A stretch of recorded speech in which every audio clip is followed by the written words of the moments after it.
Aaj we are going to start another Western philosopher who has given the theory of the origin of the state.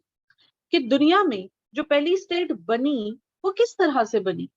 कल हमने Hobbs को पढ़ा, फिर हमने Hobbs के बारे में 3 पॉसिबिलिटीज जो हो सकती हैं, एग्जामिनर आपसे क्वेश्चन कर ले कि जी लिमिटेड राइट टू रेवोल्यूशन कैसे मिला। फिर हमने ये भी देखा कि हॉब्स की थ्योरी डेमोक्रेसी के करीब है या नहीं है, अगर नहीं है तो क्यों नहीं। अब हम चूंकि ये तीनों फिलोसोफर्स का एक ही जैसा, अख्तर यू बच्चे have to update the Zoom और rather your mobile format is not, I don't know, it is not serving the purpose. क्योंकि ये इशू काफी बच्चों के पास आया है कि मैम हमारा जो है तो वो रिकॉर्डिंग नहीं चल रही है। अब आई don't know what is the issue, क्योंकि मेरे एंड पे तो रिकॉर्डिंग चल रही होती है, मतलब मेरे पास भी चल रही है वो। तो ये जो है तो we are actually looking into it इंशाल्लाह, और देखते हैं कि इसको हम किस तरह से रिजॉल्व कर सकते हैं। कल से मैं और सर वाहिद जो है तो इसी चीज पे लगे हैं। तो ये इशू सिर्फ आपके साथ नहीं आ रहा, ये काफी बच्चों के साथ आ रहा है, लेकिन मैंने उनको यही कहा है कि जी आप जो है तो अपना देखें, अपडेट करें, क्योंकि ये फॉर्मेट हो सकता है मेरे पास अपडेटेड वर्जन ऑफ जूम है, आपके पास नहीं है, शायद इस वजह से फॉर्मेट इशू होता है ना। फिजा वही हम लोग भी यही कह रहे थे कि ऐसा कभी नहीं हुआ। मेरी सारी डेमो क्लासेस जाती रही हैं, बच्चे देखते रहे हैं, तो वो सेम डिवाइस में यूज करी होती थी। अच्छा जी, आज हम we are looking into it, ठीक है। आज हम जो पढ़ने जा रहे हैं दैट इज जॉन लॉक। सब अपने माइक्स काइंडली ऑफ रखिएगा। John Locke was born in 1632 and he died in 1704 AD. सबसे पहले इनकी बायोग्राफी देखते हैं। जॉन लॉक पैदा हुए थे जी इंग्लैंड में, और इनके जो फादर थे वो थे एक अटॉर्नी, एक लॉयर थे स्टेट लेवल के। अब इन्होंने अपनी जो बेसिक एजुकेशन थी वो तो लंदन से ही हासिल की। Am I audible to each one of you? आवाज आ रही है मेरी सबको और क्लियर आ रही है? ओके, सबको आ रही है। Adeela, it's issue at your and, बाकी सब बच्चे सुन सकते हैं मुझे। इनके फादर जो हैं वो एक अटॉर्नी थे, यानी लॉयर थे स्टेट लेवल के। ऑक्सफोर्ड गए ये, और ऑक्सफोर्ड जाने के बाद he started studying medical and he wanted to become a physician.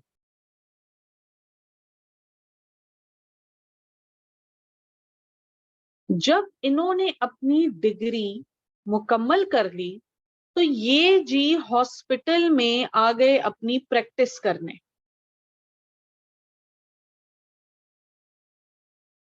Hospital में प्रैक्टिस करते हुए इनके एक दोस्त बनते हैं जिनका नाम था जी एशले कूपर।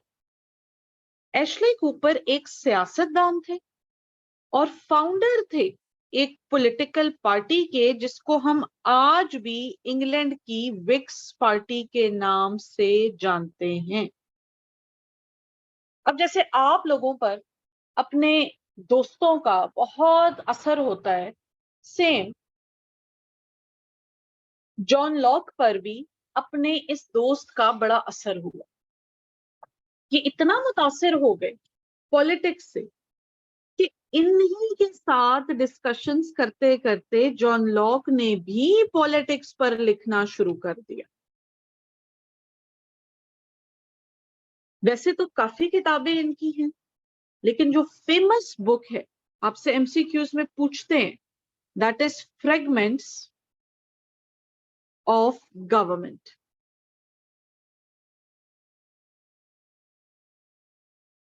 तो क्या जरूरत पेश आई जॉन लॉक को अपनी ये थ्योरी देने की? बच्चे, जॉन लॉक की थ्योरी देने के पीछे भी 2 मेजर डेवलपमेंट्स थी, बड़े मजे की हैं। एक तो वही कि ये बड़े इंटरेस्टेड थे इनलाइटमेंट पीरियड में, इन्होंने बड़ा पढ़ा, इनको लॉजिक, रीजन, इसमें बड़ा एक इंटरेस्ट पैदा हुआ।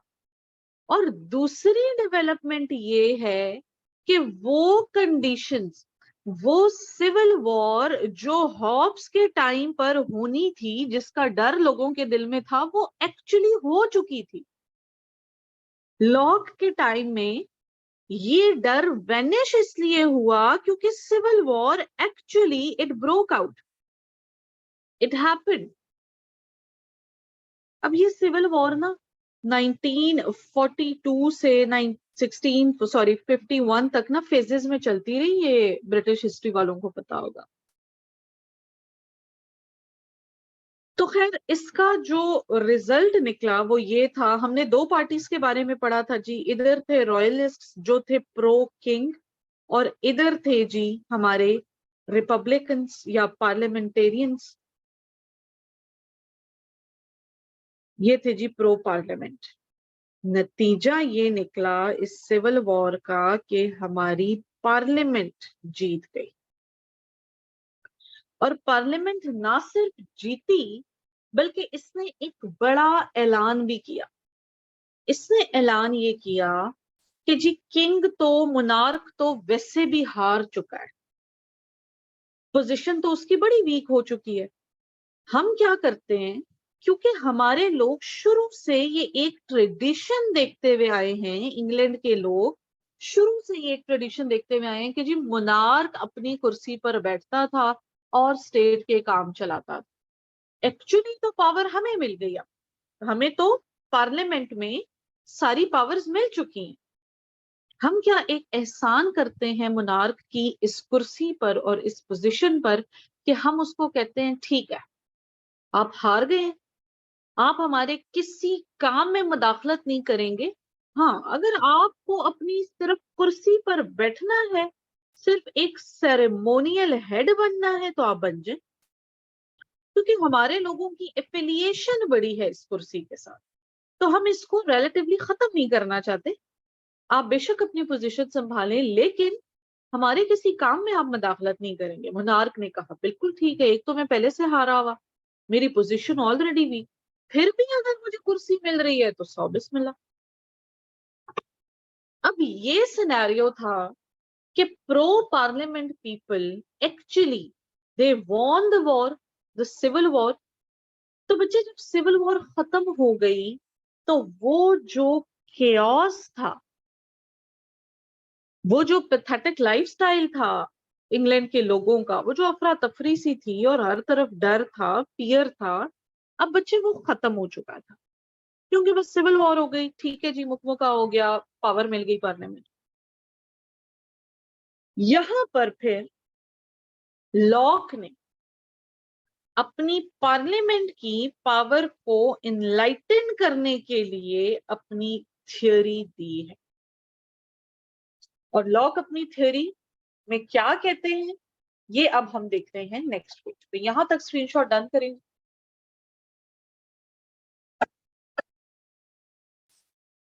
Please get the screenshot done sir.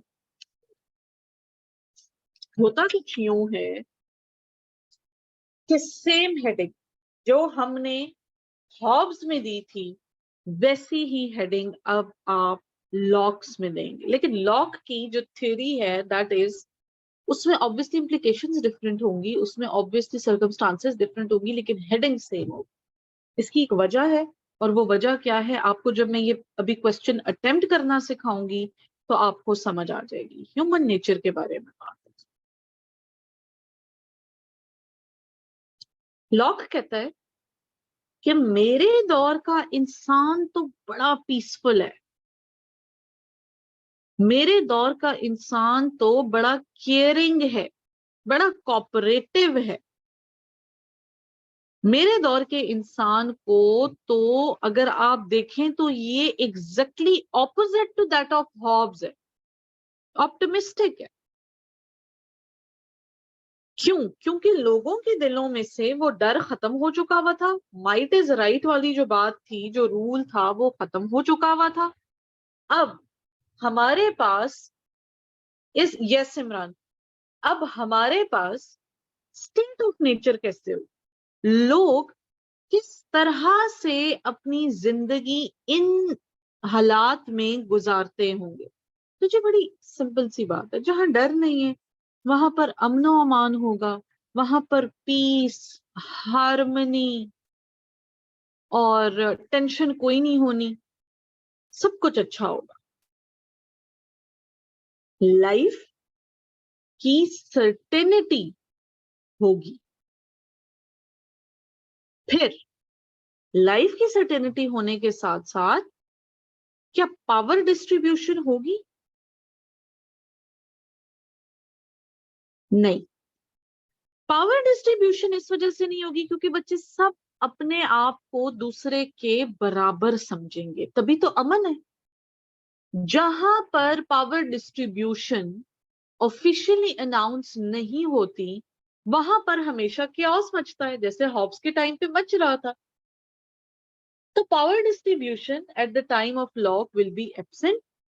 हाँ, सबको ये लगेगा कि जी we are on the same grade, we are on the same page, we are on the same position. ठीक हो गया जी। अब जब सब कुछ ही ठीक है, जब सारा मामला ठीक चल रहा है, तो क्यों एक थ्योरी देने की जरूरत पेश आई? प्यारे बच्चों, जैसे जैसे पॉपुलेशन ग्रो करती गई, लोगों की इकोनॉमिक नीड्स भी ग्रो करती गई और नीड ऑफ रिसोर्सेज भी ग्रो करती गई, लेकिन रिसोर्सेज होते गए लिमिटेड। ऐसे में पहले तो लोगों ने बड़ा कोशिश किया डिस्प्यूट को इग्नोर करने का, लोगों ने बड़ी कोशिश की कि जी एक दूसरे के साथ कॉपरेशन करें। लेकिन अगर एक बाप के 4 बेटे हैं तो उनमें से 3 बेटे कुर्बानी देंगे, चौथा नहीं देगा, चौथा नहीं देगा। सबा इसको आप हेडिंग देंगे नीड ऑफ द कॉन्ट्रैक्ट। ठीक है जी। मतलब अगर मैं कहूं तो मैं एक दफा कुर्बानी दे दूंगी अपनी रिसोर्सेज की, दूसरी दफा, तीसरी दफा आई वुड सी कि जी मेरे घर में भी तो भूखे लोग बैठे हुए हैं, मैं ही हमेशा कुर्बानी देती रहूं।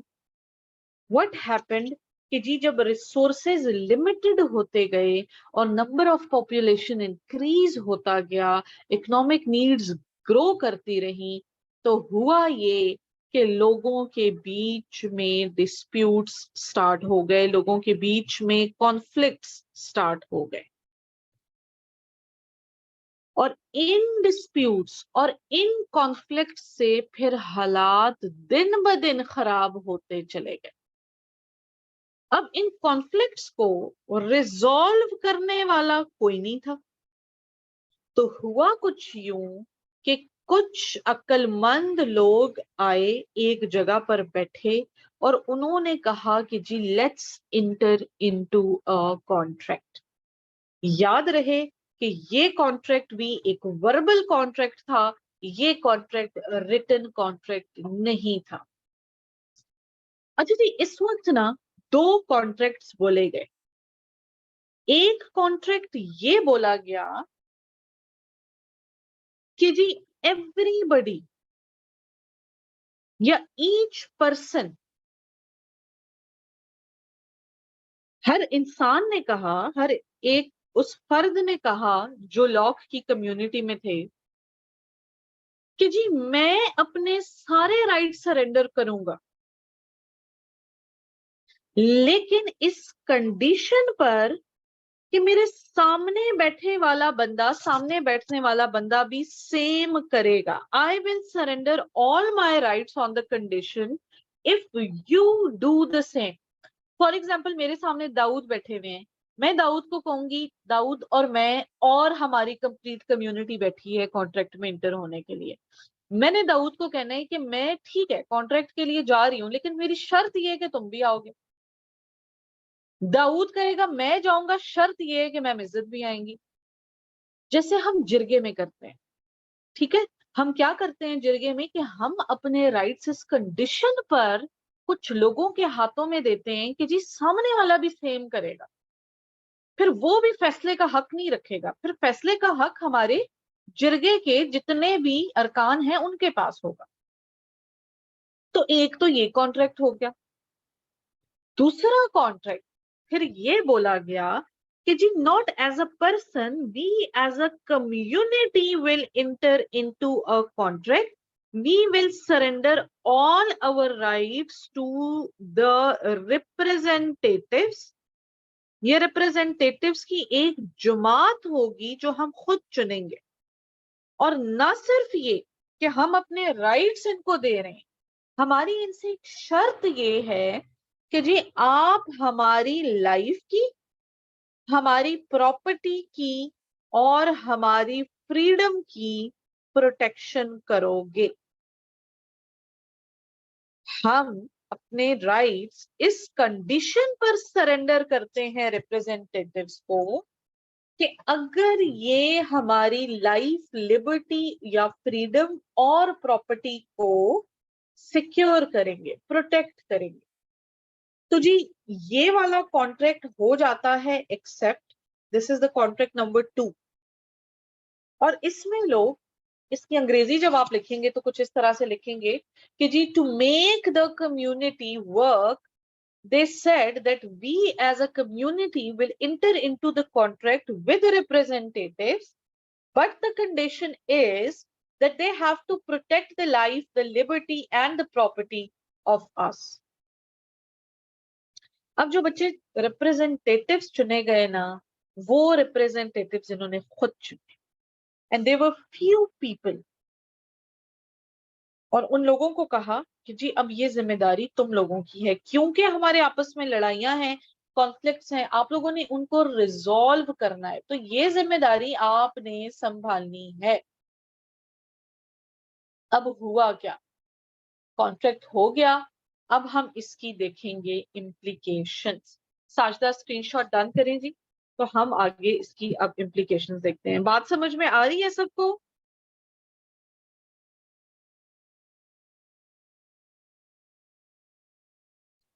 Okay good. Is the screenshot done please? जल्दी जल्दी से स्क्रीनशॉट डन किया दो। अच्छा, अब हुआ क्या, ये भी लोगों ने दिया था, लेकिन इंडिविजुअल बेसिस पे ना। हमने अब बात कहाँ पे कर ली, हमने कम्युनिटी की बात कर ली, कॉमन गुड की बात कर ली, सबकी भलाई की बात कर ली, ठीक है। हुआ क्या कि इस कॉन्ट्रैक्ट की अब कुछ इम्प्लीकेशंस बनी।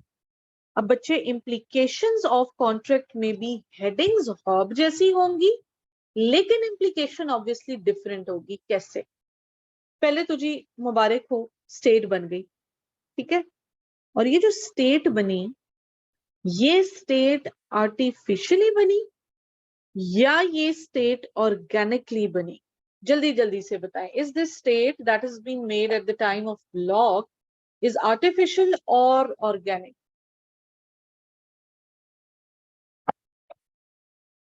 शाबाश।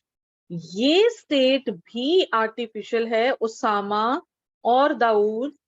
बच्चों, इस स्टेट में भी लोग बजारते खुद अपने डिस्प्यूट्स को रिजॉल्व करने के लिए कुछ लोगों को कुछ कंडीशंस पर चुनते हैं।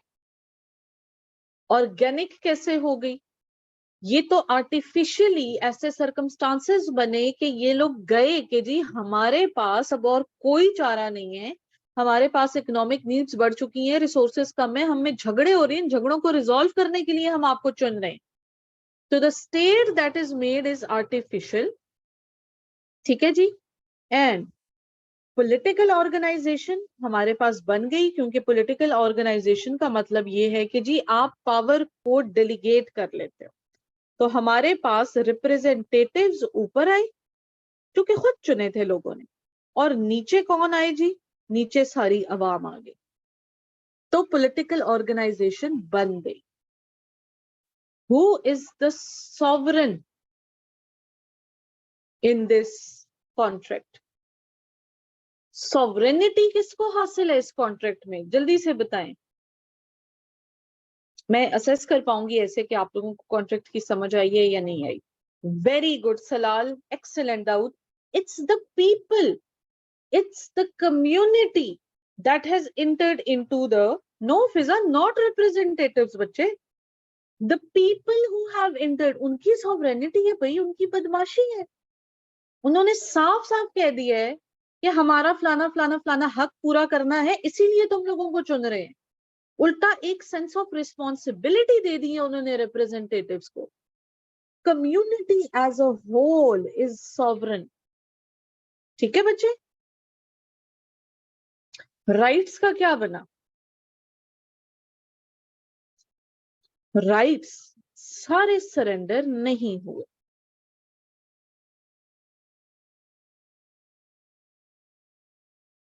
ये ब्यूटी है इस कॉन्ट्रैक्ट की। ठीक है जी। उसके बाद, क्या ये कॉन्ट्रैक्ट कंडीशनल था या नहीं था? बिल्कुल था। Condition of life, condition of protection of property and condition of protection of liberty और the freedom of people of England. और सेवेंथ जो हमारे पास इसकी इंप्लीकेशन बनती है, that is a bilateral contract. दो तरफा था जी। एक तरफ आपकी कम्युनिटी थी और दूसरी तरफ आपके रिप्रेजेंटेटिव्स थे, और इनमें ये तय पाया गया था कि जी अगर आपने हमारे ये तीनों राइट सिक्योर नहीं किए तो हम आपको अकाउंटेबल तो ठहराएंगे ही, और साथ साथ इस कॉन्ट्रैक्ट से खुद को रिवोक करने। अगर आप कंडीशंस फुलफिल करने में फेल हो जाते हैं तो हम लोग इस कॉन्ट्रैक्ट से खुद को निकाल देंगे। तो sense of accountability as well as हम लोग इस कॉन्ट्रैक्ट को रिवोकेबल बना रहे हैं। तो जी this is the social contract theory given by John Locke. अब इसकी हम लोग थोड़ी सी रेलेवेंस विद डेमोक्रेसी देखते हैं। बच्चे यहां पर सबसे बड़ी गलती क्या करते हैं कि डेमोक्रेसी को लिख तो लेते हैं, जितनी भी एवेल्युएशंस मैं करती हूँ, लेकिन वो स्पेसिफाई नहीं करते कि जी डेमोक्रेसी में तो देयर इज अ चैनल ना that works. Which channel are you talking about? हम यहाँ पर ये कहेंगे कि जी ठीक है, लॉक की जो थ्योरी है it is somehow near to democracy, but हम डेमोक्रेसी में भी रिप्रेजेंटेटिव्स को, आपने यहाँ रिप्रेजेंटेटिव्स को हाईलाइट करना है। आपने यहाँ पर अपने राइट्स और फ्रीडम की बात को कम करना है, वो नेक्स्ट फिलोसोफर के साथ कोरिलेट होगी। आपने यहाँ रिप्रेजेंटेटिव्स की बात को हाईलाइट करना है कि जी हम भी डेमोक्रेसी में क्या करते हैं, एक चैनल चलाते हैं। अब देखिए, लॉक ने जो कंप्लीट थ्योरी दी है उसके कॉन्टेक्स्ट में भी मैंने आप लोगों को क्या बताया है? मैंने आप लोगों को पार्लियामेंट का जिक्र ज्यादा बताया है ना, पार्लियामेंट की पावर का जिक्र ज्यादा किया है ना। तो आप लोग जिस थ्योरी की भी रेलेवेंसी बनाओगे उसमें की वर्ड्स को की पॉइंट्स के साथ ही रेलेवेंसी बनाओ। मैं आपको कहती हूँ कि ये इसलिए रेलेवेंट है डेमोक्रेसी के साथ क्योंकि जो चैनल हम डेमोक्रेसी में फॉलो करते हैं वो भी सेम है। In democracy we also choose representatives. आपकी वर्डिंग ये होनी चाहिए, that are responsible for the common good of the people. बस इसमें ये नहीं लिखना कि लोगों को हक दिया गया, लोगों ने बोला, क्योंकि अब वो हम नेक्स्ट फिलोसोफर में कोट करने वाले। तो अगर मैं आपको ये कहूं कि इंडिविजुअली डेमोक्रेसी को बेस लाइन रख के देखो तो हॉब्स का तो बिल्कुल ही आउट ऑफ क्वेश्चन हो गया। हाँ, लॉक का समहाउ रेलेवेंट है in terms of the choosing representatives. हम सेम इसी तरह करते, पार्लियामेंट को चुनते हैं, पार्लियामेंट के रिप्रेजेंटेटिव्स को चुनते हैं ताकि वो हमारे इंटरेस्ट्स को आगे पहुंचा सके, हमारे इंटरेस्ट्स को सर्व कर सके। ठीक हो गया जी।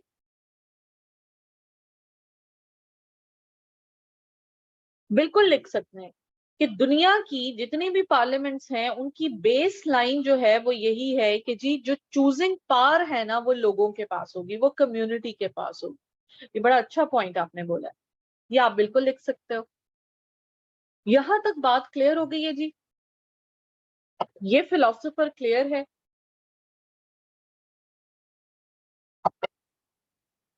तो अब चलते हैं हमारे थर्ड फिलोसोफर। थर्ड फिलोसोफर हैं जी जे जे रूसियो। यहां तक प्लीज स्क्रीनशॉट डन करने हैं। जे जे रूसियो को नेक्स्ट पेज से स्टार्ट करते हैं। आप लोग एक पेज छोड़ेंगे जब आप लोग लिखेंगे फिलोसोफर को शॉर्ट नोट्स के लिए या कोई भी कोट ऐड करने के लिए।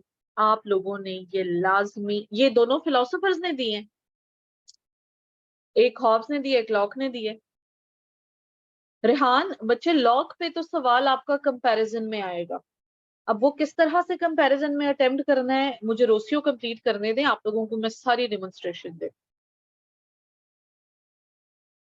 हॉब्स पे तो जिस तरह से आना है वो मैंने तीनों कल डिस्कस कर लिए थे ना।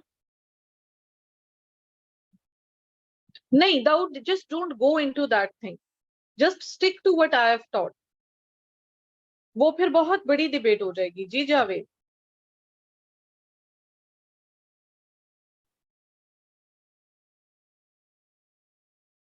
बिल्कुल ऐसा ही है। अच्छा, इसका ना ज्यादातर कंपैरिजन आपके पास आएगा सिर्फ स्टेट ऑफ नेचर को कंपेयर करने का। तो जो इतनी सारी हेडिंग्स मैं लिखवाती हूँ ना कि स्टेट ऑफ नेचर कैसे होगा, सोशल वैल्यूज होंगी, पावर डिस्ट्रीब्यूशन होगी नहीं होगी, ह्यूमन नेचर कैसे होगी, और अगर कॉन्ट्रैक्ट में इंटर होना था तो उससे पहले के हालात क्या थे, ये सब कुछ उसमें आता है ना। फिर कॉन्ट्रैक्ट करके उसकी इम्प्लीकेशंस क्या बनती हैं, ये सब कुछ उसमें आता है ना बच्चे। स्टेट ऑफ नेचर डिस्टर्ब होता है तभी तो कॉन्ट्रैक्ट में इंटर होते हैं। स्टेट ऑफ नेचर जब डिस्टर्ब ना हो तो सब कुछ ठीक है, फिर तो कॉन्ट्रैक्ट की कोई जरूरत ही नहीं है। Yes you can say Locke, Saba Locke himself. अच्छा जी, अब आ जाते हैं जे जे रूसियो पर। जे जे रूसियो की थ्योरी थोड़ी सी डिफरेंट है दोनों से एनी टाइम। अब जितने सवाल हैं नोट कर लें, मैं एंड पे आंसर करूंगी। जे जे रूसियो के बीच में मुझे तंग नहीं करना। जे जे रूसियो की थोड़ी सी थ्योरी डिफरेंट है, और आपको वो एक इंडिपेंडेंट क्वेश्चन भी दे सकता है जे जे रूसियो पर। तो आज देखते हैं कि जे जो रूसियो की फिर क्या थ्योरी है। रूसियो was born in 1712 and he died in 1778। Switzerland में पैदा हुए थे जी। और इनकी बड़ी अर्ली लाइफ में ही इनकी मदर की डेथ हो गई थी।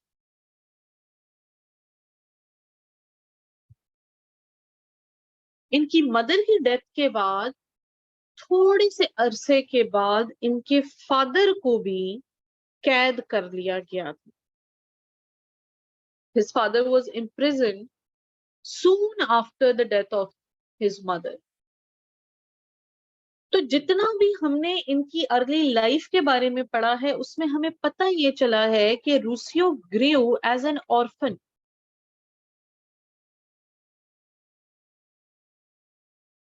अब जब ऑर्फन थे तो obviously he couldn't get the formal education. हालात जिंदगी से तंग आकर बिन माँ बिन बाप का बच्चा भाग जाता है स्विट्जरलैंड से, जिनेवा से, और मुख्तलिफ जगहों पर जाकर अपनी किस्मत आजमाता है। मुख्तलिफ एरियाज में घूमते रहे, आखिरकार जब 20 साल के हो गए तो पेरिस चले गए। अब इनके पेरिस जाने के पीछे जो पर्पस था वो ये था कि जी मुझे बेहतर जिंदगी मिल जाएगी, मुझे नौकरी मिल जाएगी, मुझे फेम मिल जाएगा, मुझे वेल्थ मिल जाएगी, जिसके लिए आप सारी जिंदगी तड़पते हो ना, आपका जो पर्पस ऑफ लाइफ होता है वो वही बन जाता है। लेकिन ये थे बड़े ऑप्टिमिस्टिक। इन्होंने बड़ी छोटी छोटी सी नौकरियां भी की, दिन के हिसाब से भी इनको अक्सर पैसे दिए जाते थे, लेकिन ये खुश होते थे कि जी एटलीस्ट कुछ ना होने से कुछ होना बेहतर है।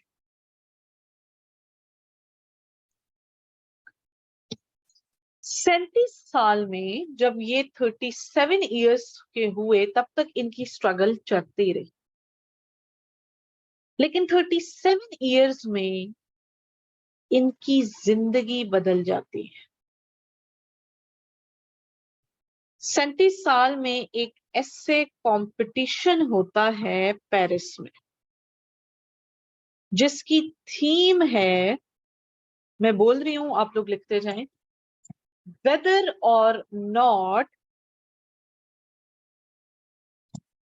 वेदर और not, development in science, whether or not development in science and arts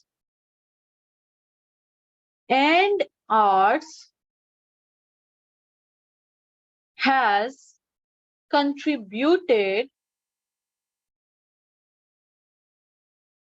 whether or not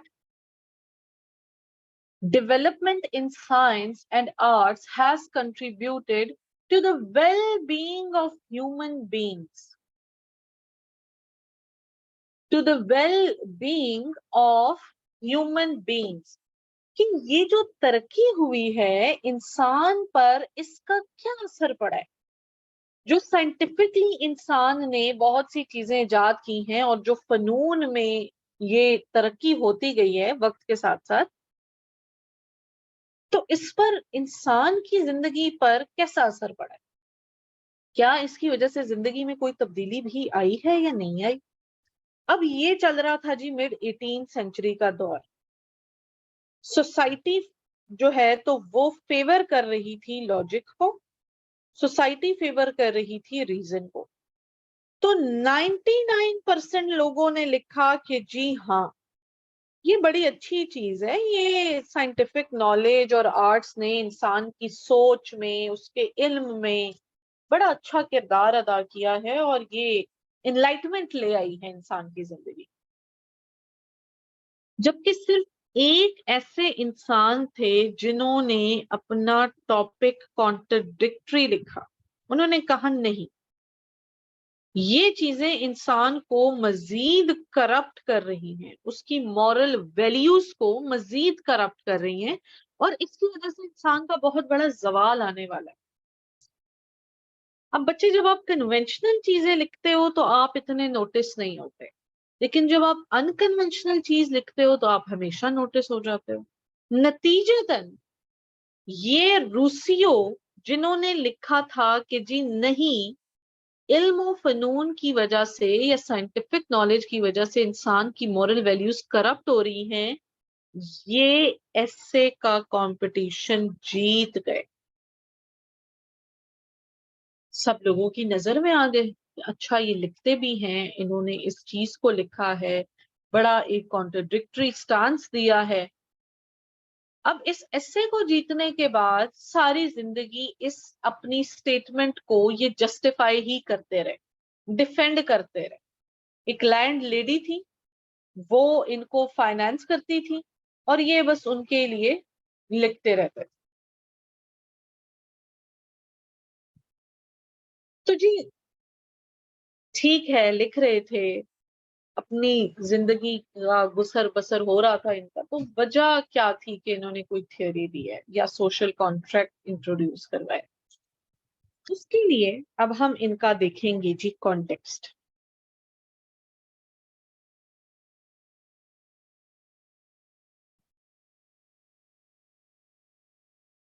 रूसियों की थ्योरी का सबसे बड़ा इन्फ्लुएंस जो उन पर रहा है, those were the conditions of France.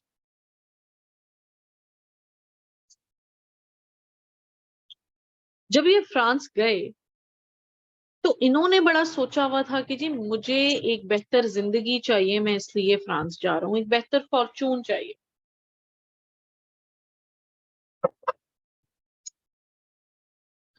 लेकिन रूसियो यहाँ पर कुछ ऑब्जर्वेशंस करते हैं। रूसियो देखते हैं कि जी फ्रांस में मोनार्की चल रही है और मोनार्की में भी जो लुई या कुछ लोग इसको लुइस 14 बॉर्बन कहते हैं, वो मोनार्क थे। और ये मोनार्क इंतहा का क्रूअल और ब्रूटल था जी।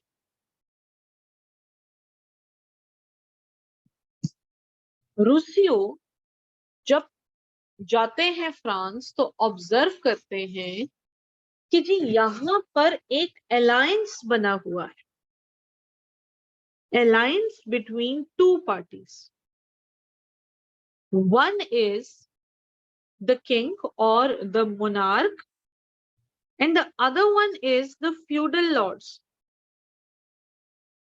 the nobles। चूंकि फ्रांस में means of income, mode of income क्या था जी? एग्रीकल्चर था 18th सेंचुरी में। तो हुआ क्या कि ये लोग और मुनार्क आपस में एक मुआयदा करके बैठे हुए, और इनका मुआयदा ये था कि जी फ्यूडल लॉर्ड्स के अंडर काम करते थे फार्मर्स। मुनार्क ने इनको कहना कि जी जब मुझे सपोर्ट चाहिए हो, जंग लड़नी हो, तो आपके इन फार्मर्स की हेल्प मैंने लेनी है। फ्यूडल लॉर्ड्स ने कह देना बिल्कुल ठीक है। बदले में ये मोनार्क फ्यूडल लॉर्ड्स के साथ भी क्राइसिस के टाइम पर फेवर करते थे। फेवर ये करते थे कि मोनार्क जो टैक्सेस लेते थे ना, वो सिर्फ इन्हीं फार्मर से और जो कॉमन पीपल है इनसे लेते, और नोबल्स और फ्यूडल लॉर्ड्स को बिल्कुल स्पेयर किया हुआ था। मतलब ये कि जी मरना भी फार्मर्स ने है, eight the time of crisis भी इन्होंने बुलाना है, और लाइफ किसने एंजॉय करनी है, पैसा किसने एंजॉय करना है, वो किंग या मोनार्क और फ्यूडल लॉर्ड्स ने करना है। लेकिन बीच में पिसने वाला कौन है? वो है ये फार्मर्स। और इनको ना बड़ी कम पैसे देके, बड़े ही कम वेजेस देकर सिर्फ गुलामी करवाई जाती थी। That is it. At the times of war they used to be called. अगर कोई डिनाई करता था कि जी हमने नहीं जाना या क्वेश्चन कर लेता था, तो जी उसको इम्प्रिजन कर देते थे, उसको अंदर डाल देते थे जेल में। तो इनकी जो लाइफ थी इट वॉज पैथेटिक। इनकी जो लाइफ थी दैट वॉज सो अनसर्टन कि कुछ पता नहीं चलता था अगले लम्हे क्या होना है। रिजल्टेंटली किंग एंजॉय कर रहे होते थे और फ्यूडल लॉर्ड्स भी एंजॉय कर रहे होते थे। सफर कौन करता था जी? सफर करता था ये कॉमन मैन या ये ordinary man. Unfortunately Rousseau also belonged to the class of common people or the sufferers। तो रूसियो को बड़ा अफसोस हुआ। He was very touched by the conditions of the poor and he wanted to free them from the clutches of monarch। उन्होंने कहा लोग तो economic slaves बन गए हैं, पॉलिटिकल स्लेव्स बन गए हैं। They'll be only asked for the help and they are not reciprocated the same। रूसियों ने अपनी सोशल कॉन्ट्रैक्ट की थ्योरी दी है लोगों को लिबरेट करने के लिए, लोगों को चेन्स ऑफ मोनार्की से निकलने के लिए। रूसियो एक बहुत मजे की बात लिखते हैं, आप लोग मार्कर से लिखें। For Rousseau state is an institution। For Rousseau, state is an institution which is used by some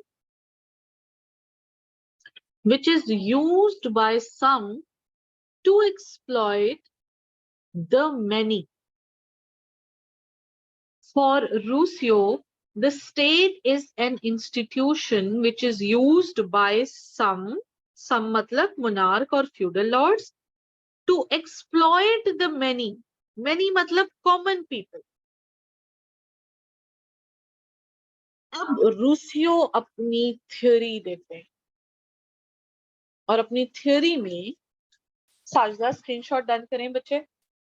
सबसे पहला पॉइंट सेम हमारा वही आएगा।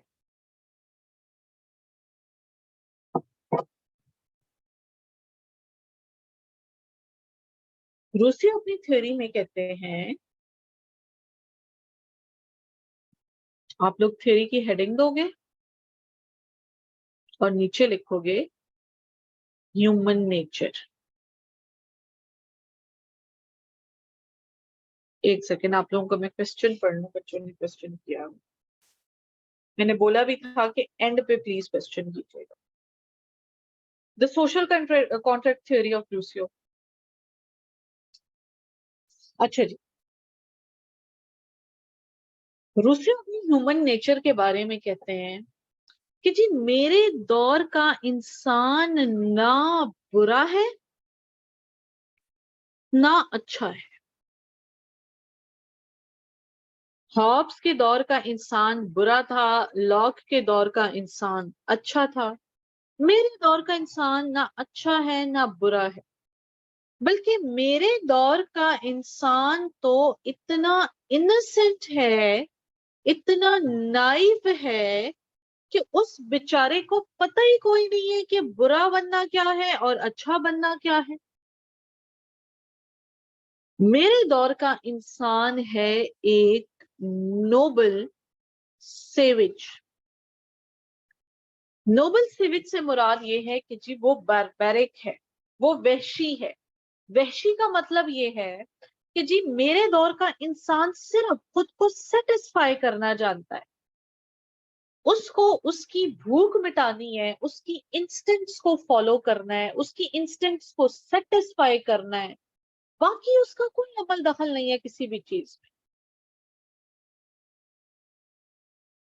मेरे दौर के इंसान को ना भलाई का पता है ना बुराई का पता है, वो बस सिर्फ यही काम करता है कि वो अपनी भूख को खत्म करने के लिए जो भी पॉसिबिलिटी उसको नजर आती है वो उठाता है। अब देखिए, हम अगर यहाँ पर एक एग्जाम्पल लेते हैं लायन की, फॉर एग्जाम्पल, तो लायन क्या करता है? Whenever he is hungry, he doesn't know that killing an animal is a wrong thing. He has to satisfy his hunger. उसने जाना है और ब्लाइंडली अपनी नेचर को फॉलो करते हुए सामने वाले शिकार को खा के आ जाना। The moment he gets satisfied, his hunger is fulfilled, वो ये जजमेंट नहीं दे सकता कि मैंने बुरा कर दिया या अच्छा कर दिया। He doesn't even care, because he doesn't even know कि क्या अच्छा है क्या बुरा है। तो इंसान अकॉर्डिंग टू रूसियो एक सेविज है। बस वो सिर्फ अपनी हंगर को सेटिस्फाई करना चाहता है, अपनी इंस्टिंक्ट्स को सेटिस्फाई करना। तो what would be the state of nature? The state of nature would be कि जी हर इंसान इंडिपेंडेंट लाइफ गुजारेगा। हर इंसान अपने काम से काम रखेगा। इंडिविजुअलिस्टिक लाइफ होगी, इंडिपेंडेंट आइसोलेटरी लाइफ होगी। क्या लोग केयरिंग होंगे? नहीं, उनको पता ही नहीं कि केयर कोई अच्छी चीज है। क्या लोग किसी को ऑन पर्पस को अंडरलाइन करें, क्या लोग किसी को ऑन पर्पस हार्म करेंगे? नहीं, because they don't even know कि अगर हमने किसी को हार्म कर लिया तो ये कोई बुरी बात है।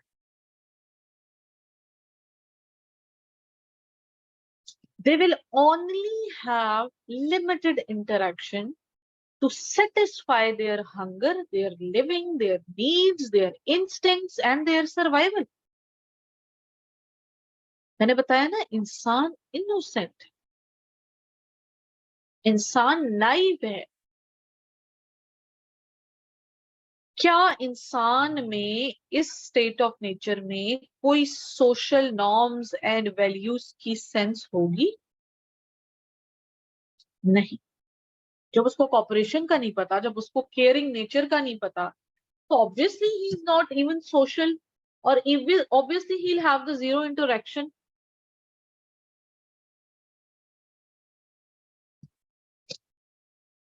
और पॉलिटिकल डिस्ट्रीब्यूशन भी कोई नहीं होनी, क्योंकि कोई किसी के काम में मदाखलत ही नहीं कर रहा।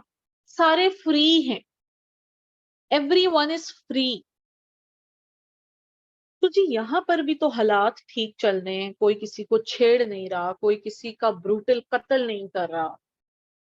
तो फिर क्या वजह है कि रूसियों ने अपनी स्टेट ऑफ नेचर के बाद एक सोशल कॉन्ट्रैक्ट दिया है? प्यारे बच्चों, बड़ी इंपॉर्टेंट बात, हुआ यूं कि रूसियों की स्टेट ऑफ नेचर में एक टर्मोइल आता है,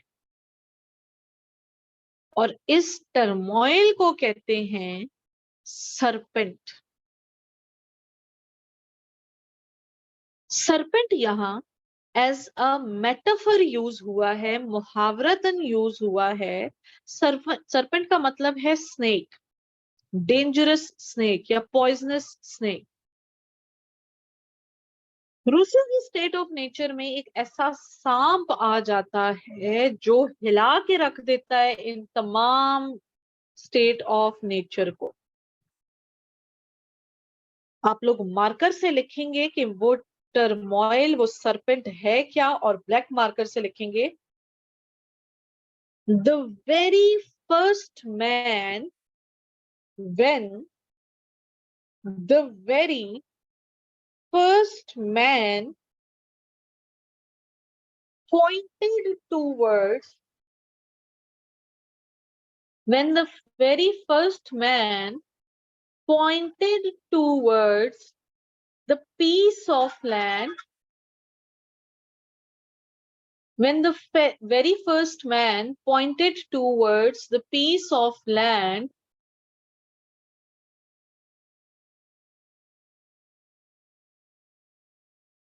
when the, ये एग्जैक्ट वर्ड्स हैं, आई बिलीव जुड़हामन में लिखे हुए हैं, when the very first man pointed towards the piece of land and said,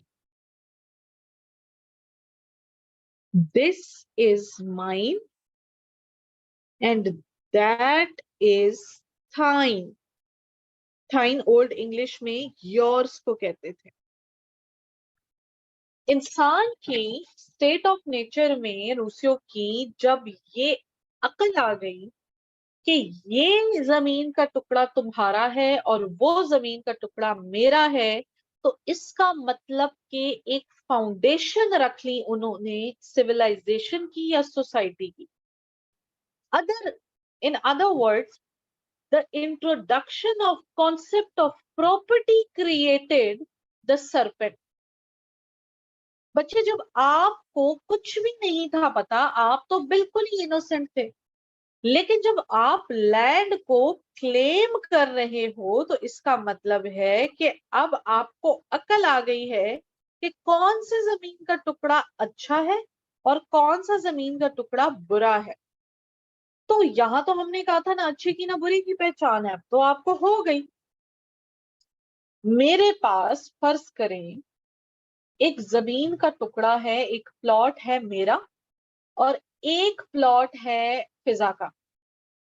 मैं कहती हूं कि फिजा को वो प्लॉट दे दूं जिसमें ना कुछ उगता है, जिसपे ना घर बन सकेगा, मुझे पता है कि उसमें इतनी सेम होनी है, इसने घर बना भी लेना है तो थ्रू आउट सीपेज के लिए रोना पड़ता है। मैंने कहना फिजा वो आपका है जी, ये प्लॉट मेरा है, क्योंकि इसके सामने मार्केट भी है, इसके सामने सब कुछ। तो मेरे अंदर सेंस आ गई, मेरे अंदर की जो वो नाइवनेस थी, मेरे अंदर की जो वो इनोसेंस थी, वो खत्म हो गई ना। और सेम फिजा के अंदर से भी खत्म हो गई। फिजा कहेगी मैम ये अच्छा इंसाफ आप कर रही हैं कि अच्छे से अच्छा जमीन का टुकड़ा आप रख रही हैं और मुझे जो है तो ऐसे ही दे रही। बच्चे, that particular moment when the man or when the people in the state of nature of Rousseau started quarreling or started fighting for the land, for the property, that was the point when they got to know about the sense of good and bad.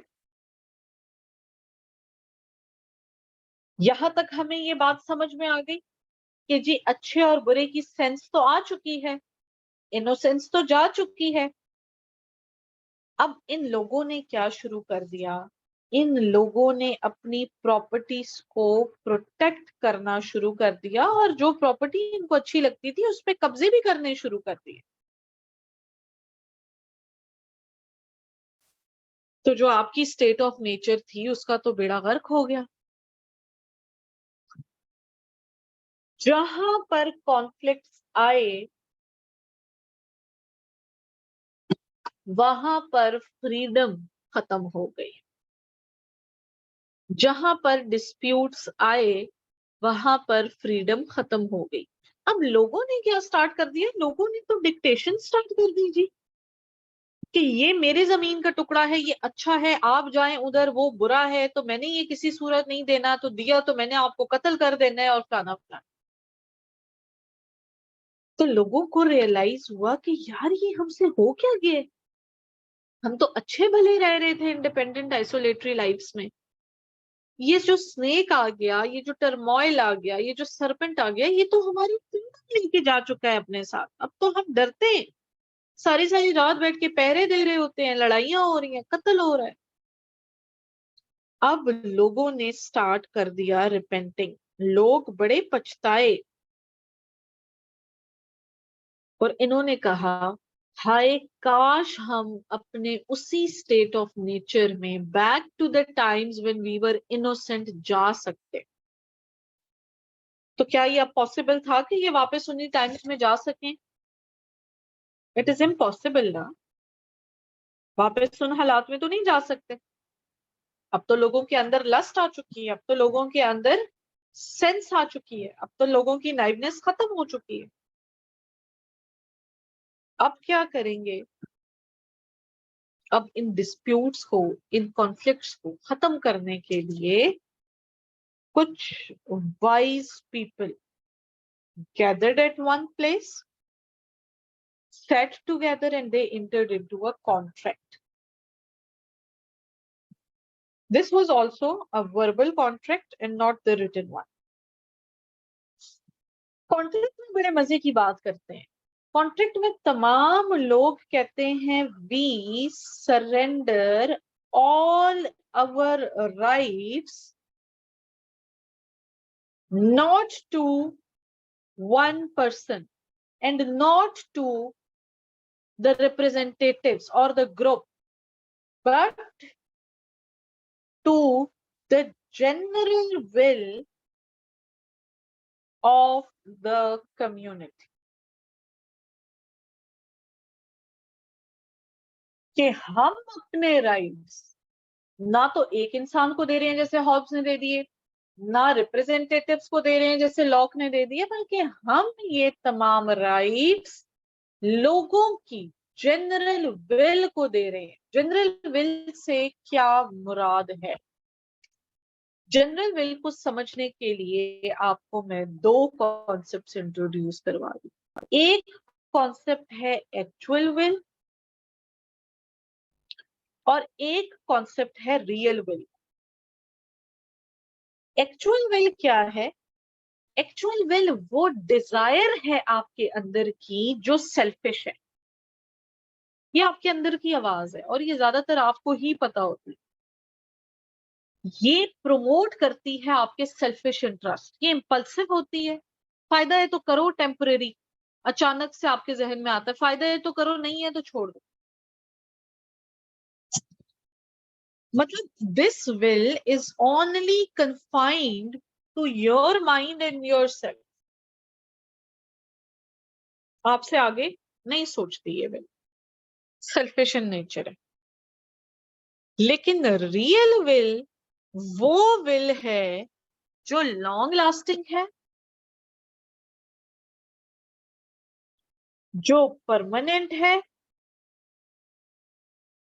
और ये balance out करती है आपकी selfish interest को और आपके general interest को। बच्चे, जनरल इंटरेस्ट वो इंटरेस्ट है जो आप अपनी जात से निकलकर for the betterment of whole community सोचते हो। अपनी जात से निकलकर सबका भला सोचना रियल विल है। अगर आप सेल्फिश इंटरेस्ट रखते हो तो वो एक्चुअल विल है। सबकी बेहतरी देखो, अपनी जात से निकलकर सोचो, that is the real will, that is the general interest. कि जी आप एज अ कम्युनिटी लोगों के भले को देखो, उनके भले को सोचो, वो क्या है जी? वो रियल विल है। तो फिर जनरल विल क्या है? जनरल विल इन दोनों का सिंथेसिस है, इन दोनों का प्रोडक्ट है। Good points from actual will and good points from real will. Desire of good of everybody and simplified desire of good of your own self also. General will supports everybody's interest. अब यहां पर जब social contract होता है तो सबके interests का जो जिम्मा है वो हर इंसान को खुद ही दे दिया गया है। ना रिप्रेजेंटेटिव जवाबदेह है, ना कोई मोनार्क जवाबदेह है। आप as a member of community बजाते खुद इस बात के जवाबदेह हैं, आप सबका भला चाहें। जनरल विल का काम क्या होगा या किसके लिए काम करेगी जी? Liberty, freedom of the people and for the individual himself. खुद भी फ्री हो, दूसरों को भी फ्री रखो, जियो और जीने दो वाला सिस्टम होगा। ठीक है जी। तो इस सोशल कॉन्ट्रैक्ट की जनरल विल ये है। रूसियों ने कहा अब हर इंसान, क्योंकि उसको अच्छे बुरे की तमीज आ चुकी है, अब हर इंसान खुद फैसला करे कि मेरी कम्युनिटी के लिए क्या बेहतर है और मेरी कम्युनिटी के लिए क्या बेहतर नहीं है। ठीक हो गया जी। अब इसकी इम्प्लीकेशंस क्या हैं इस सोशल कॉन्ट्रैक्ट की?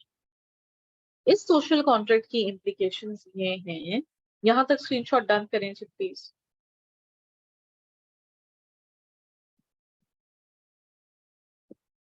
लोग खुद ही लोगों को ही जजमेंट दे।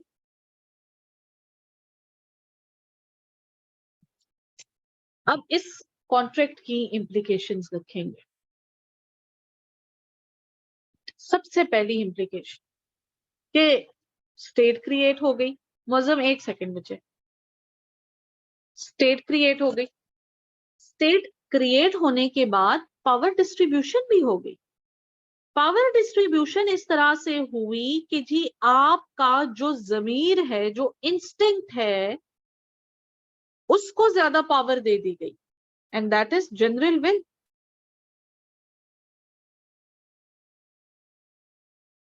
पॉलिटिकल ऑर्गेनाइजेशन स्टैब्लिश हो चुकी है।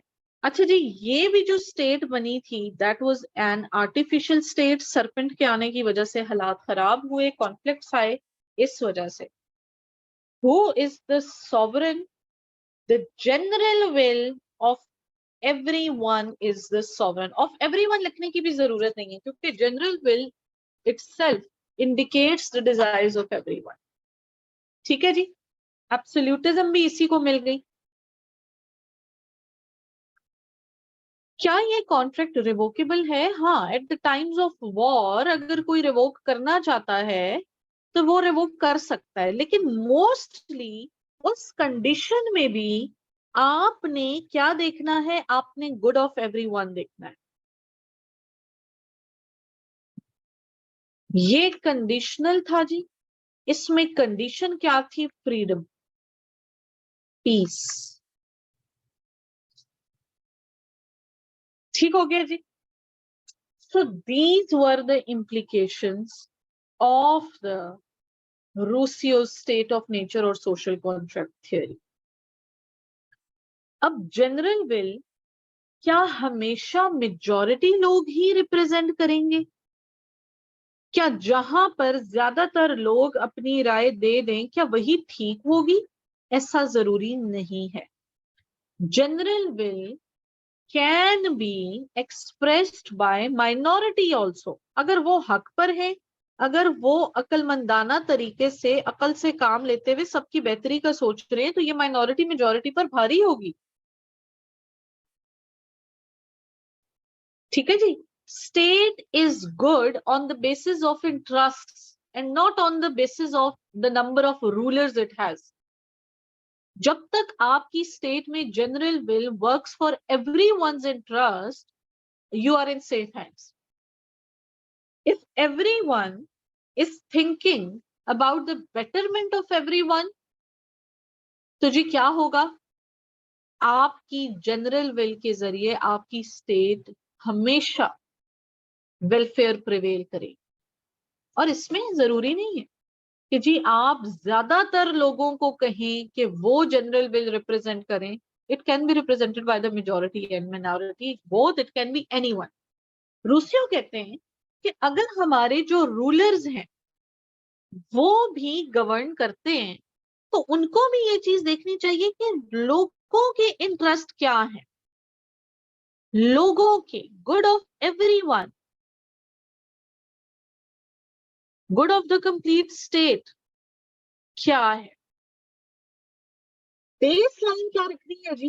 बेस लाइन ये रखनी है कि मैं ऐसे सरकमस्टांसेस दूं लोगों को जिसमें मेरी स्टेट बेस्ट सूटेबल प्रिवेल करे, उसकी वेलफेयर डिस्टर्ब ना हो. अब बच्चे सीएसएस में आपसे अगर हमने चूंकि बेसलाइन डेमोक्रेसी को रखा है, वो सवाल कर लेते हैं कि is Rousseau theory of social contract near to democracy? आप लिखेंगे it is best suitable. Why? Because it extracts good from everyone. आपकी जो डेमोक्रेसी की बेस लाइन है वो है ही ये कि अपने सेल्फिश इंटरेस्ट को अपने कॉमन इंटरेस्ट पर, अपने जनरल इंटरेस्ट पर आप क्या दो, सॉरी, अपने जो आपके इंडिविजुअल इंटरेस्ट है उनको पीछे रखो और जो आपके कॉमन इंटरेस्ट है उनको सामने रखो. पीएमएस 2020 में, पंजाब पीएमएस में आपसे ये सवाल पूछा भी इसी तरह से गया है कि रूसियो की जो जनरल विल है वो तो बेस है ट्रू डेमोक्रेसी की मॉडर्न टाइम्स में. क्यों है?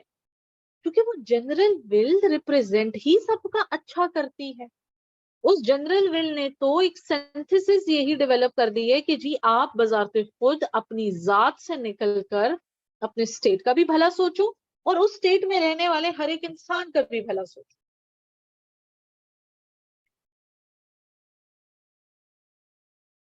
ठीक हो गया जी? Let's have 5 minutes break. After 5 minutes मैंने आप लोगों को ये आंसर अटेम्प्ट करना सिखाना है. ठीक है जी? यही पॉसिबिलिटी है कि वो आपको या तो कंपैरिजन दे देगा या तो आपसे ये पूछ लेगा कि क्यों रूसियों की state best suitable for democracy है. तो पीछे आपने सारी कहानी लिख लेनी है. Let's have a short break, let's have a stretch break. जिसने 4 फर्ज पढ़ने हैं पढ़ ले. और चलें 8 मिनट की ब्रेक कर लेते हैं. कुछ बच्चे ये कह रहे हैं कि मैम हमने नमाज नहीं पढ़ी, नमाज पढ़ लेते हैं. जल्दी से नमाज पढ़ें एंड वी शैल इंशाल्लाह जॉइन एट 2:20. ठीक है जी?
अच्छा जी, I hope you all are back. बच्चे मैं बोल नहीं रही थी इसी वजह से आवाज नहीं थी, इट वाज अ नमाज ब्रेक। अच्छा जी, since I have been getting lots of messages in between the lecture, और खासकर जो मर्द हजरात हैं, लड़के हैं, वो जो है तो जैसे ही 1:45 होते हैं तो दे स्टार्ट सेइंग कि मैम नमाज नमाज। तो what we will do is that we will have a 10 minutes break in between the class. ठीक है, उसमें आप अपनी नमाज पढ़ लिया करें। ठीक हो गया? बीच में मैसेजेस प्लीज नहीं करने। आपको 10 मिनट मैं नमाज के दे दूं। अच्छा जी, मैंने आपसे ये कहा है कि इस क्वेश्चन को अटेम्प्ट किस तरह से करना है। अब देखिए, 3 थ्योरीज हैं और बड़ी थॉरो आपने इस पर अपनी स्टडी भी कर ली, आपने देख भी लिया, आपने लेक्चर भी नोट करके सिर्फ देखें तो कितने पेजेस बन गए। तो कैसे एग्जामिनर को हम तो कहते हैं कि जी आपने 8 से 9 पेजेस से तजावुज नहीं करना ना, आप कर सकते हैं। बहुत भी तेज हैंड राइटिंग है, 8 से 9 पेजेस से ज्यादा आप नहीं लिख सकते, sides of the pages I am talking about. तो किस तरह से इस क्वेश्चन को फिर हमने लिखना है?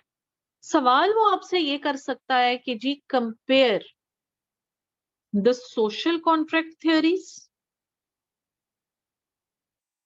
Of Hobbes, Locke, Rousseau. या वो आपसे सिर्फ हॉब्स और लॉक का पूछ सकता है, या वो सिर्फ आपसे हॉब्स और रूसियो का पूछ सकता है, या वो आपसे ये कह सकता है कि जी critically analyse the state of natures given by Hobbes, Locke, Rousseau, या इन दोनों में से कोई भी दो। अब इंडिविजुअल क्वेश्चन आए तो आपको तो ए टू जेड पता है कि जैसे मैंने आपको पढ़ा दिया है ना, आपने इसी सीक्वेंस में लिख देना है, इंडिविजुअल जिस भी फिलोसोफर पे आता है। लेकिन अगर कंपैरिजन का सवाल आया तो this is the best method to attempt the answer. वजह वजह ये कि मैंने आपको बड़ी मेहनत करके हर एक हेडिंग एक जैसी लिखवाई है, तो कि उसके अंदर की इंप्लीकेशंस और स्टेट ऑफ नेचर्स चेंज हैं, कॉन्टेक्स्ट चेंज है, लेकिन हेडिंग्स देख रहे हैं सारी एक जैसी हैं। उसकी एक वजह है।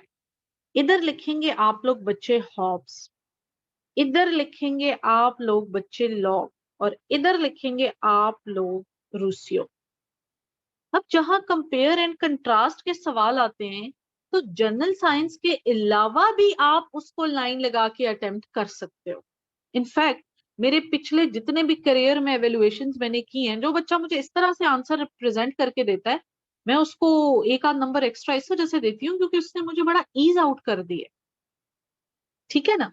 हॉब्स की सबसे पहले हमने लिख ली बायोग्राफी, और सिमिलरली बायोग्राफी की हेडिंग देकर एक मेजर हेडिंग दी, इधर हॉब्स की बायोग्राफी, इधर लॉक की बायोग्राफी, इधर रूसियो की बायोग्राफी। ठीक हो गया जी? इधर मैंने लिख दिया कॉन्टेक्स्ट। अब आप ये छोटा छोटा लिखेंगे, आप इसी तरह लिखेंगे at the time of Hobbes the conditions and so on and so forth, ये आपका इधर तक ही आएगा। तो कोई बात नहीं, यूं ही लाइन लगा के आपके 6 से 7 पेजेस पे ये लाइन लग जाएगी, प्यारा लगेगा। प्यारा क्यों लगेगा? कॉन्टेक्स्ट लिखा, इधर लिख लिया लॉक का कॉन्टेक्स्ट, इधर लिख लिया रूसियो का कॉन्टेक्स्ट। अब आप हेडिंग दोगे थ्योरी की, और थ्योरी के बाद आप सब हेडिंग दोगे ह्यूमन नेचर की। हेडिंग दे दी, अब ह्यूमन नेचर एक्सप्लेन किया। अब आपने पॉलिटिकल ऑर्गेनाइजेशन की हेडिंग दे दी, आपने वो एक्सप्लेन किया। Same goes for this, same goes for this. अब बात समझ में आ रही है कि मैंने तीनों फिलोसोफर्स की एक जैसी हेडिंग्स क्यों करवाई हैं? ठीक हो गया? पॉलिटिकल ऑर्गेनाइजेशन लिखने के बाद आप लोगों ने, सॉरी, स्टेट ऑफ नेचर हो गया फिर। ठीक है, अब स्टेट ऑफ नेचर लिखने के बाद आपने मेजर हेडिंग देनी है सोशल कॉन्ट्रैक्ट। सोशल कॉन्ट्रैक्ट तीनों का आप लिखेंगे ब्लैक या ब्लू मार्कर से, और बच्चे ये इन्वर्टेड कॉमास में बंद होगा। जैसे ही हमारा सोशल कॉन्ट्रैक्ट खत्म होता है, हमारी अगली हेडिंग आएगी इम्प्लीकेशंस।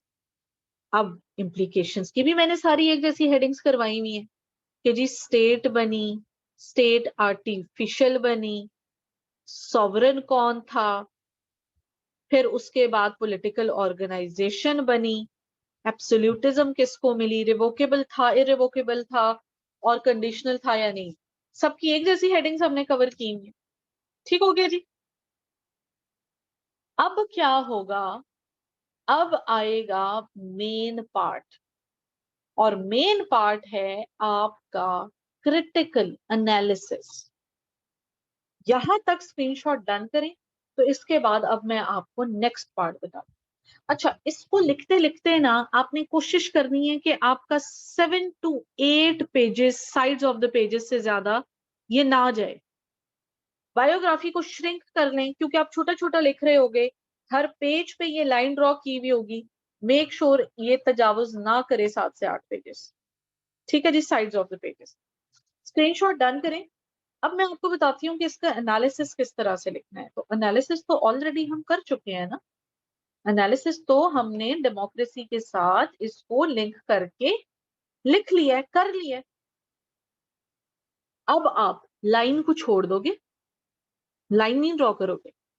अब आप लिखोगे critical analysis. If the analysis is being asked, analysis नहीं पूछा हुआ, तो फिर आप लिखोगे relevance with democracy. लेकिन बच्चे, relevance with democracy लाजमी मेंशन करनी है। क्रिटिकल एनालिसिस आया तो भी यही मेंशन होगा, ना पूछा हो एनालिसिस, सिर्फ आपको सिंपली वो कह दे कि जी सोशल कॉन्ट्रैक्ट थ्योरी को एनालाइज करें और लिख के बताएं, आपने तब भी ये रेलेवेंसी क्रिएट करनी। इसके बड़े नंबर हैं, और जो कीवर्ड्स आपको मैंने करवा दिए कि हॉब्स की थ्योरी सूटेबल नहीं है डेमोक्रेसी को। क्यों? क्योंकि जी मोनार्की है, और मोनार्की तो किसी सूरत भी फेवर नहीं करती डेमोक्रेसी को। फिर आप जब लॉक पे लिखोगे, तो लॉक पे लिख लोगे कि जी nearly it creates relevance with democracy. Why? Because हम इसी तरह से, जिस तरह पार्लियामेंट में रिप्रेजेंटेटिव्स चूज किए हैं, हम डेमोक्रेसी में यूं करते हैं। और फिर बेस्ट सूटेबल क्या है जी? बेस्ट सूटेबल है हमारे पास रूसियो की social contract theory for democracy. अब क्रिटिकल एनालिसिस या रेलेवेंस विद डेमोक्रेसी आपका 1.5 साइड ऑफ पेज पे आ जाएगा, एंड दैट इज इट। कोई कंक्लूजन इसके बाद नहीं लिखना, टाइम मत वेस्ट करें कंक्लूजन लिखने में। एक आंसर को 35 मिनट में आपने अटेम्प्ट करना है। इसमें आपने मार्कर भी बार बार निकालना है, इसमें आपने बार बार ब्लैक और ब्लू पेन से हाईलाइट भी करना है चीजों को। ये बेवकूफी नहीं करनी। ठीक हो गया जी। This is how your answer will be attempted, and इंशाल्लाह अगर ये सवाल आया तो आपके बड़े अच्छे नंबर आएंगे इसमें। एक और बात, कुछ बच्चे मुझे ये कहते हैं कि मैम अगर हम अपने तरीके से करें। अब वो बच्चों का तरीका क्या है? बच्चों का तरीका ये है कि जी हमारे पास पहले कंप्लीट हॉब्स का जिक्र होगा। ये पूरा हॉब्स लिख दिया 3 पेजेस पर, हेडिंग्स अब वही हैं जो मैंने करवाई। जॉन लॉक का लिख दिया, ये पूरे 3 पेजेस पे जॉन लॉक, बीच में क्या लिख देते हैं? वाइल।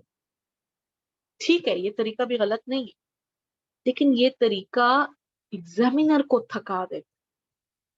एग्जामिनर ने तो कंपैरिजन को देखना है कि मेरे बच्चे को आ रहा है या नहीं आ रहा। Lengthy process, cumbersome.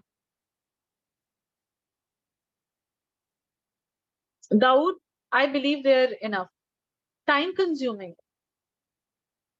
आप लिख तो लोगे, लेकिन जब मेरे पास भी आपके जब मॉक्स होते हैं, मेरे पास पेपर आता है ना ऐसा, उसमें मैं कहती हूँ अच्छा अब मुझे इस बच्चे ने कह दिया, अब आप ढूंढे मैम बैठ के।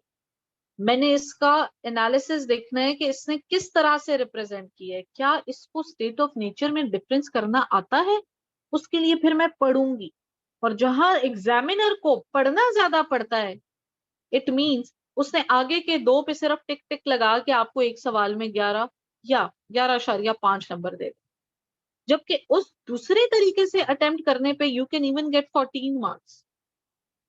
मेरा पर्सनल एक्सपीरियंस रहा है जिस बच्चे ने भी इस तरीके से सवाल को अटेम्प्ट किया। ठीक हो गया जी, thank you Hasan, thank you so much बच्चे। मजा आया ये 3 फिलोसोफर्स को पढ़कर और इनकी थियरीज को कवर करके और फिर एनालिसिस बिल्ड करके और फिर क्वेश्चन को सीख के।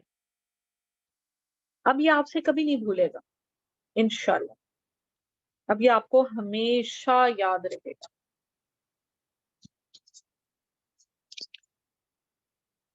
ठीक हो गया जी, बहुत शुक्रिया,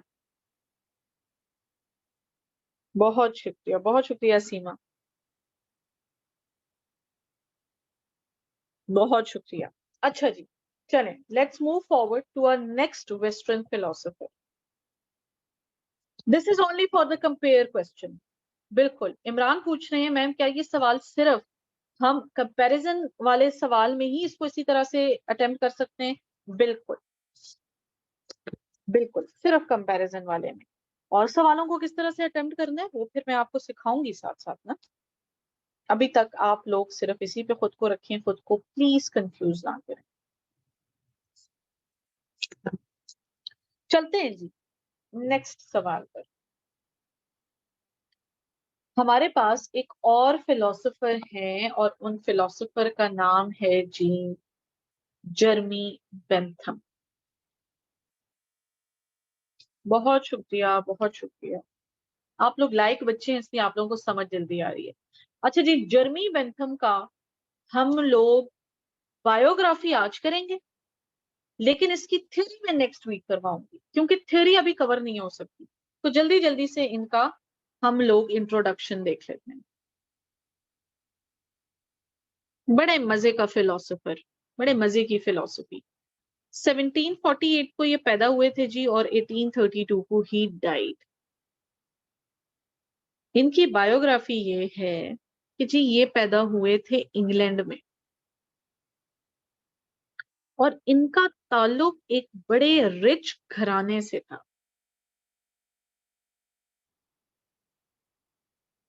इनके भी जो फादर थे वो एक अटॉर्नी थे, एक स्टेट लेवल के लॉयर थे। बड़ा कंड्यूसिव एनवायरनमेंट था, इसलिए इनको logic, reason, enlightenment period, renaissance period, rationality में डिस्कशंस करने में बड़ा मजा आता था।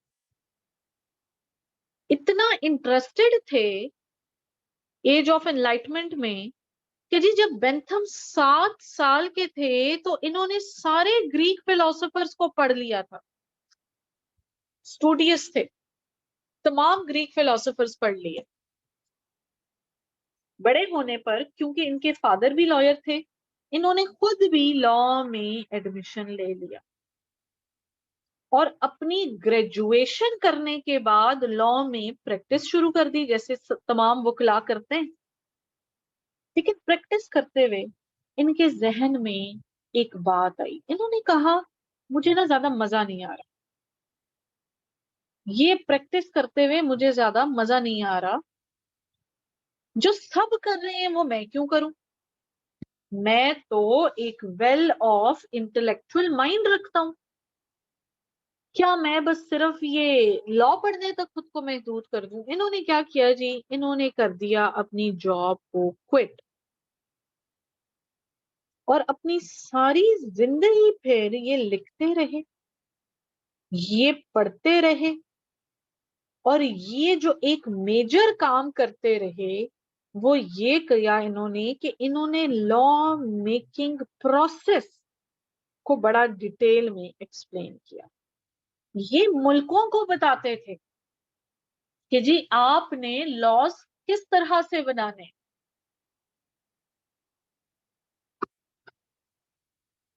आपके जो लॉज हैं वो किस तरह से बनने चाहिए। तो जी जो फेमस बुक है इनकी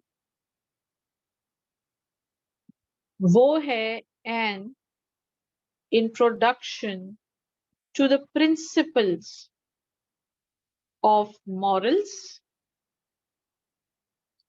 and legislations.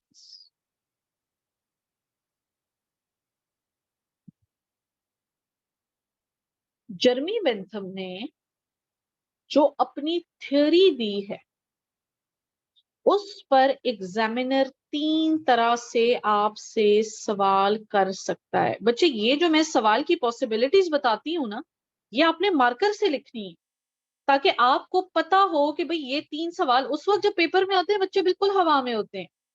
मैम समझ ही नहीं आ रही थी क्या लिखे। ओ भाई मैं उनको कहती हूँ मैं बता चुकी थी। वो आपसे पूछ सकते हैं थ्योरी ऑफ यूटिलिटी, वो आपसे पूछ सकते हैं Bentham's theory of pain and pleasure. वो आपसे तीसरा सवाल घुमा फिरा के कर सकता है, greatest happiness of greatest numbers. या वो आपसे पूछ सकता है how law making is linked with morals.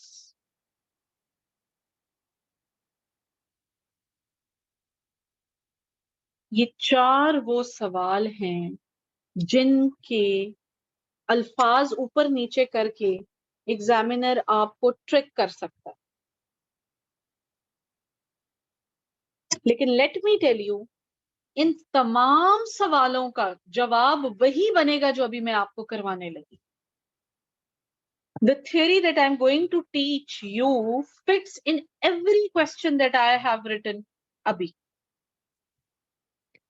तो जी सबसे पहले तो हम थ्योरी को देखने से पहले देखते हैं कि जी what was the context of the theory.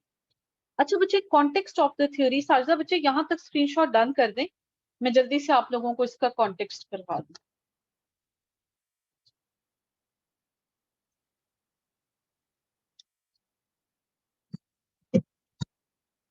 The context of the theory, नहीं थ्योरी अभी बच्चे हम थ्योरी बाद में करेंगे, कॉन्टेक्स्ट अभी कर लें आप लोग। खैर है, मैं फिर जब क्लास होगी ना तब भी रिवाइज करवा दूंगी, बट आई वांट के एटलीस्ट ओवर द वीकेंड और ओवर दीज 4 to 5 days कुछ तो पढ़ो ना, कुछ तो डेटा प्रेजेंट हो, उसको रिवाइज करो ना। टाइम है अभी हमारे पास तो we'll have to utilize it. अच्छा जी, जिस जमाने में जर्मी बेंथम ने लॉ से अपनी प्रैक्टिस छोड़ दी थी, जॉब छोड़ दी थी, क्विट कर दी थी, उस जमाने में पार्लियामेंट को पावर मिल चुकी थी। लेकिन ये पार्लियामेंट कौन सी ऐसी बेसिस हैं जिन पर लॉ मेकिंग करे, ये इनको नहीं थी पता। किन बेसिस पर लॉज बनाए कि लोग इनके लॉज को माने भी, ये नहीं था पता। अब होता कुछ यूं है कि सबसे पहला जो कॉन्टेक्स्ट है जिसकी वजह से बेंथम ने अपनी थ्योरी दी है, that is glorious revolution. Glorious revolution आया था जी 1688 में, इंग्लैंड में आया, जिसमें किंग और पार्लियामेंट के बीच की जो टसल थी वो खत्म हुई और पार्लियामेंट को मिल गई पावर। किंग को एग्जाइल कर दिया गया था, सारी पावर्स किसको मिल गई? पार्लियामेंट को मिल गई। ये जो transition of power glorious revolution में हुई है ना किंग की पार्लियामेंट को, बच्चे ये बिल्कुल ब्लडलेस थी। ठीक है, बस किंग को पता चल गया मेरे हाथ में अब कुछ है नहीं, हार गया हूं, चुपचाप एक्सेप्ट करके he decided that I'm going to hand over the power। तो कोई इसमें खून नहीं बहा, कोई इसमें जो है तो इट वॉज ब्लडलेस कंप्लीटली। दूसरा, जो कॉन्टेक्स्ट है, जो वजह है इनकी थ्योरी की, that was French revolution.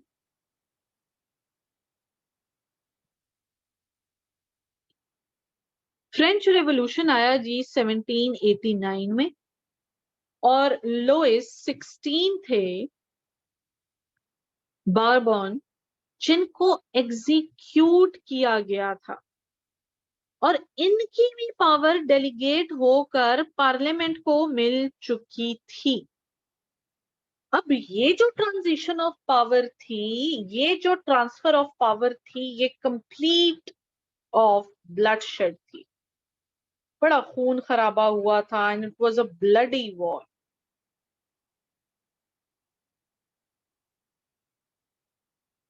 Her power जब पार्लियामेंट को मिली, तो पार्लियामेंट ने अपनी नेशनल असेंबली बना ली, जिसको देखते देखते बाकी तमाम ममालिक ने बनाई। लेकिन इस पार्लियामेंट को भी पता नहीं कि जी मैं लॉ किस तरह से बनाऊं। पावर तो मुझे मिल गई है, लेकिन मेरी आवाम मेरे से खुश कैसे होगी। तीसरा बड़ा एक कॉन्टेक्स्ट जिसकी वजह से बेंथम ने अपनी theory the, it was the revolution of United states of America. 1776 में आया, वॉर ऑफ इंडिपेंडेंस होती है, और 1789 में ये अपना एक कॉन्स्टिट्यूशन बनाते हैं। अब यहां पर भी ब्रिटिश मोनार्की से पावर जाती है लोगों के पास। वहां की पार्लियामेंट को हम पेपर 2 में पढ़ेंगे, नाम दिया गया है जी कांग्रेस। लॉ मेकिंग कांग्रेस के पास है। जब कांग्रेस के पास पावर्स आई, तो इनको भी ये डिफिकल्टी थी कि जी प्रिंसिपल्स ऑफ लॉ किस बुनियाद पर होने चाहिए, गाइडलाइन टू मेक लॉज ये चाहिए हम। अब बच्चे, तीनों रेवोल्यूशंस को अगर आप देखते हो, अगर आप एनालाइज करते हो, तो अगर ये रेवोल्यूशन ना आए होते तो आज जर्मी बेंथम की थ्योरी भी ना होती। Because of the revolutions and because of the transfer of power from monarch towards the parliament, Jeremy Bentham presented his theory. And which theory? It is the theory of utility. ठीक हो गया जी। This theory of utility we are inshallah going to study on Monday. जब Monday को आप आएंगे, आपने पिछले पढ़ाए गए तमाम फिलोसोफर्स को पढ़ लेना है, पास्ट पेपर में उनके सवालों की एक एक आउटलाइन लाजमी बना ले। ये कॉन्टेक्स्ट में तीनों आपने मेंशन करने हैं बच्चे। Pain and pleasure, theory of utility, ये तमाम एक ही थ्योरी है। ठीक है, हाँ जी।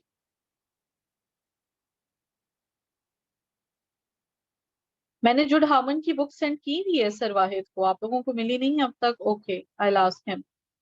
जुड हार्मन की भी बुक भेज दी है, और मैं बाकी भी अभी आप लोगों को बुक्स कर देती हूँ।